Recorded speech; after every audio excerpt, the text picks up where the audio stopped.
Andrew McGahan here alongside Garry Cook. He's now the head of Europe pretty much for the UFC. Will we give you a bland title, the head of Europe for the UFC? Garry used to work with Manchester City. He's not dealing with players like Carlos Tevez anymore. He's dealing with fighters. Garry, first of all, how did you come to work for the UFC? Did they approach you? How did they offer it to you? Well, yeah, no, Dana and Lorenzo and the guys know some of the directors at Manchester City. It's no secret that there's an Abu Dhabi involvement at UFC, and so we've known each other for a while. I've followed it for a long time. I wouldn't say I'm a passionate fan, but I definitely, like everybody, like you, you know that this is one of the fastest growing sports in the world. It's capturing the hearts and the imaginations of a younger generation, and the opportunities are endless. And so Dana and the guys are looking to become a global business, and this fits into something I wanted to do. Dana has mentioned that in regards to Europe, you are the guy to talk to, you're the guy doing things. What is your, let's say a week for Garry Cook? What sort of key things are you locking down for Europe at the moment?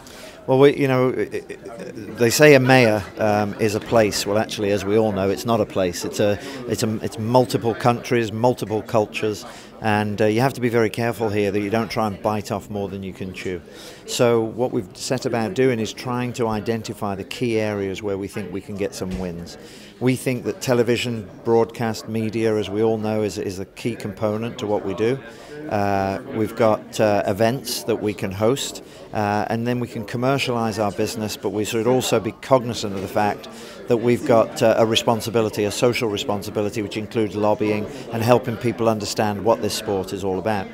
And then you've got to look at it geographically. So what are your key markets? Well, we know that the UK, including Ireland, are key markets, and obviously Stockholm or Sweden is a big market for us, but we're operating in the Middle East, and we haven't even started in Russia, Poland, Ukraine, areas like that, or Turkey.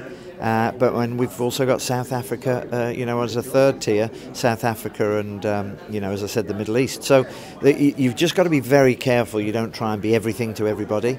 And so a week for me is focusing on those four sectors, geographically staying focused, but we've got to get some wins. As Dana pointed out, UK television, most important. So tonight will obviously be considered a win, record gate attendance.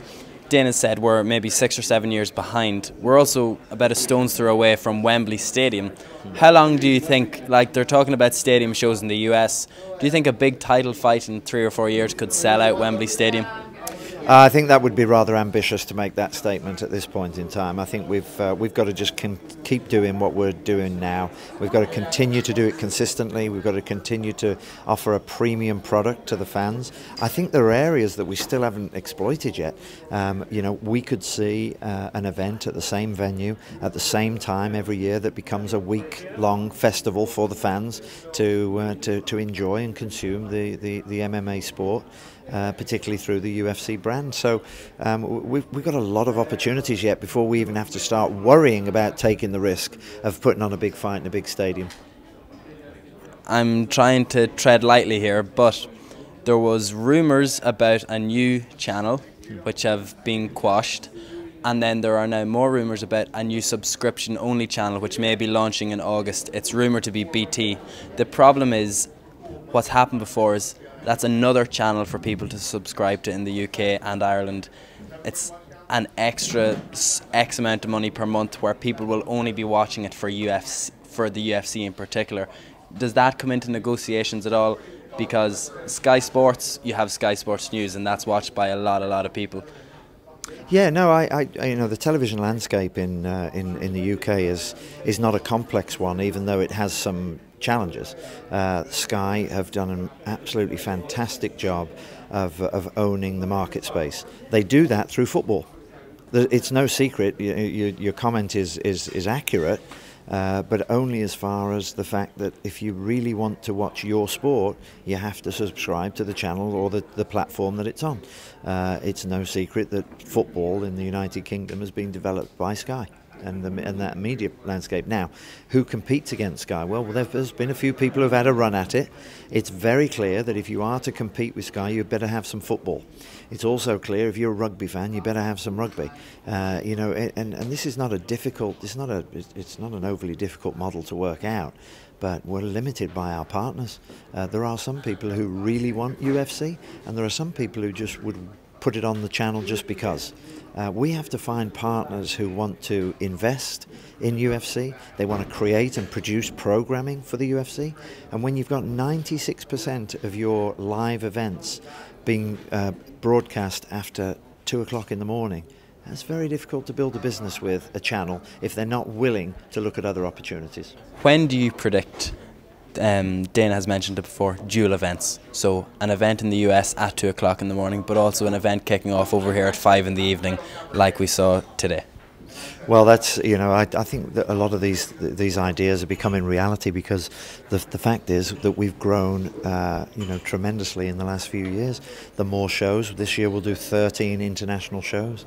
As that grows, we're then all starting to look at the regional level in doing local shows, shows made for European television. You know, and that's really the concept, isn't it? You know, maybe we've moved along and evolved now from being a US television product to becoming a global product. And I always say, if you really want to be a great global product, you've got to be locally relevant.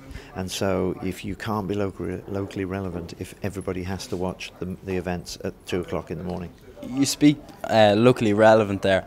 There are shows in Ireland that sell 3,000 tickets, 3,500 tickets, and it's featuring maybe 1 or 2 big names and local fighters. Are you going to start looking into these local promotions? Because as soon as they start getting more numbers in, that's obviously going to tempt the UFC back. And a follow-on to that, I know you're going to be sick hearing this now that you're head of over here, but Ireland, we have to ask, if you had to give an estimate, when would you say the next Irish card would be? Well, I mean, if in the current format where we get 3 events a year because of the television broadcast network, I couldn't see Ireland being there within the next 18 months because we've got some plans for some other markets. However, if we can change the thinking, change the format, change the television deals, change the way that we go to market, there's no reason why there shouldn't be an event in Dublin every year. But it's about creating the right product for that market. Excellent, Gary. Thank you very much for your time. Okay. Thank you very much. Thank you. Thank you.